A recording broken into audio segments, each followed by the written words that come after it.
You're listening to the Farmyard Podcast. This podcast is brought to you by Farmyard. It's a movement, have you heard? And our Patreon supporters. Episode 52.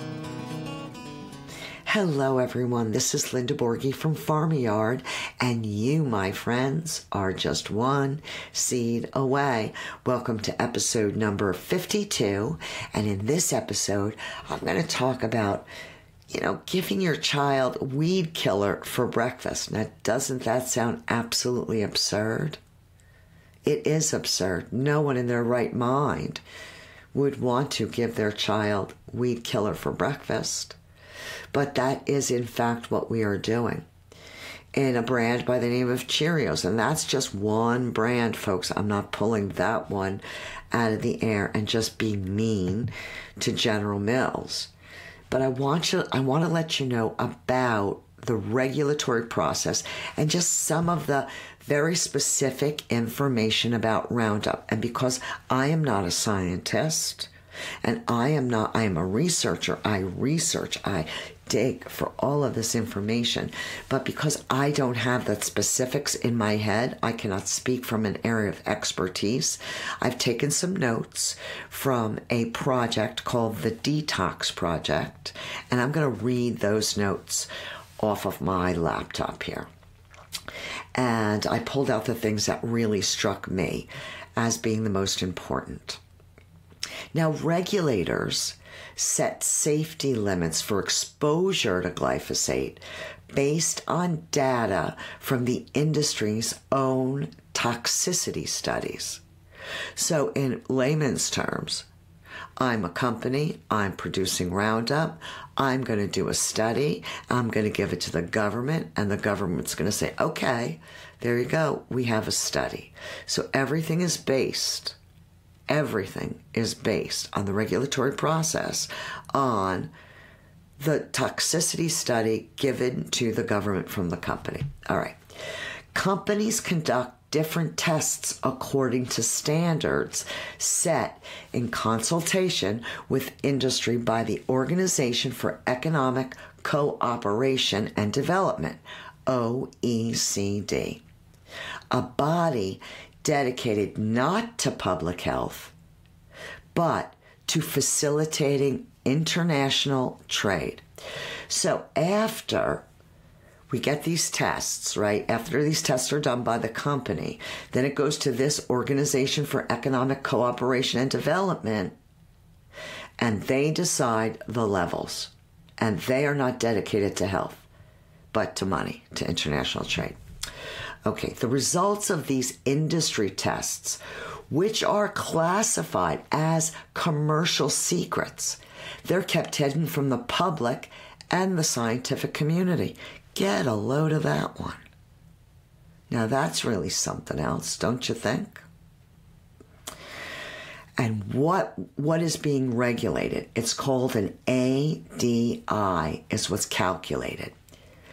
And what that is a safety threshold called the acceptable daily intake. So that's what they're coming up with, the acceptable daily intake. Now, it has been set at 0.3 milligrams per kilogram weight of the person per day. So let me say that again. It has been set at 0.3 megagrams per kilogram of body weight per day. And that is in Europe. 0.3. In the United States, it is 1.75. So there's a big spread, don't you think? 0.3, 1.75. What's up with that anyway? Okay, so let's find out, are these levels safe? Okay. Industry toxicity study protocols, they're out of date. All toxicity tests conducted by industry for regulatory purposes are based on the old adage, the dose makes the poison. That is, the higher the dose, the greater the degree of toxicity. However, in some cases, low doses corresponding to human exposure can be more toxic than higher doses tested in laboratory animals in industry studies. Safety limits are set for the isolated ingredient, glyphosate, but the whole formulations, which are generally more toxic, are never tested to determine long-term toxic effects. Glyphosate, which was claimed to be as safe as table salt, for over 40 years was reclassified as a probable carcinogen by the World Health Organization in 2015. Now, we're being fooled. That's what's happening. We are being fooled. And it just makes me so angry. Because this organization, the Detox Project, Food Democracy Now!, and I'm going to give you all these links in the show notes, including the report that shows that Cheerios has the highest part per billion than any food that this independent lab tested. Cheerios. Now, look, I have 2 grandchildren. I have had 2 children, and I'm one of 8. Lots of nieces and nephews. What do you give your children for patty food when they first sit in the high chair, right? You give them the Cheerios because they can pick them up and put them in their mouth. But I don't believe any listener here today or at any day, any time, with that knowledge would be giving their children Cheerios for breakfast. But because all of this is underground, my friends, it's all underground. And what's happening is we are really being poisoned, slowly being poisoned by a weed killer. Now, what are some steps that you can take? Number 1, you have to educate yourself.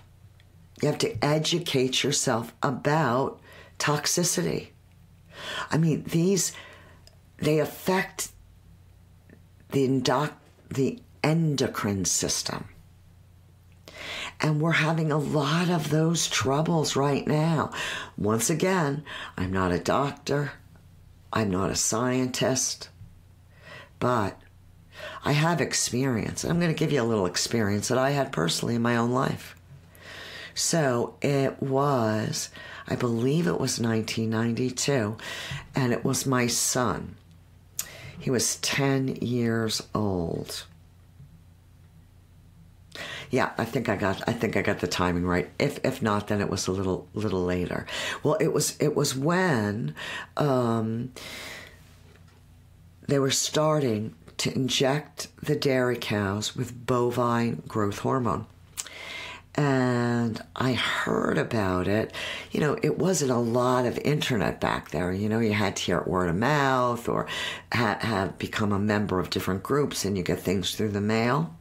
But I noticed that my son was beginning to develop breasts like a girl. They were swollen. They just did not look correct to me. And that's when I started to dig, and that's when I started to find out about bovine growth hormone, and that's when I found out about all the stuff that was in the meat. So what did I do? I took my whole family off of all of it. All of it. 3 years we were vegetarians with no dairy. Seriously. And my son was that was his food group. He loved his huge salad bowl, the size of a bowl, of cereal with milk in the morning. He was a big kid. He was, my God, he was 10.5 pounds when he was born, for God's sake. So damn long. So anyway, he, immediately his breasts came down. after taking him off the milk. And that's really when I started really investigating and becoming an activist for food. I mean, way back then, I had a holistic children's health fair in Bergen County, New Jersey, right in Closter, New Jersey. And that was way back when. So I've watched this all happen before my very eyes. Some Broadway production, let me tell you, it's one that I would rather not have been correct in. You know, there's some things you say to people all your life, this and this and this, and you know what? It would be better off for me today if all of that stuff wasn't true that I've been saying for the past 30 years, 2-3 decades. It would be so much better if all of it was a lie and I was just making it all up. But it wasn't a lie, and I wasn't making it up. And today, this is our 52nd episode. We at Farmer Yard have been publishing a podcast every week for a year. I want this information out there. I do not want people to be feeding their children Roundup for breakfast. I carry all of you in my heart. I really do. It's so important to move this information.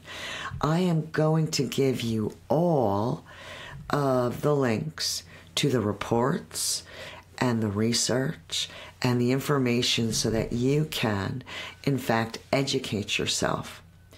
Because this is in our lives right now, kiddos. So we could be in denial or we could be proactive. Let's be proactive. And let's do it together. If you have any questions on this podcast or any other podcast, please send me an email, linda@farm-a-yard.com. And we have created a mighty network. And within this mighty network, you will be kept up to date on information like glyphosate and many others. So I'm going to put the link to the Farmyard Mighty Network in the show notes. I want you to check it out. Spread the word. I promise you, all we have to do is join hand to hand. And we, my friends, will turn this food train wreck around. I thank you so much for listening. You're a doll. I want to send a special thanks to all our Patreon supporters and all the people that are joining our mighty network right now as I speak. We're going to do this, my friends. We are going to do this. I will see you on the flip side. And until then, go farm that yard. This podcast is community supported. We thank everyone for tuning in, and a special thank you goes out to all our Patreon supporters. If you enjoy our content, please subscribe and share. You can help support us through Farm Yard, all one word, on patreon.com.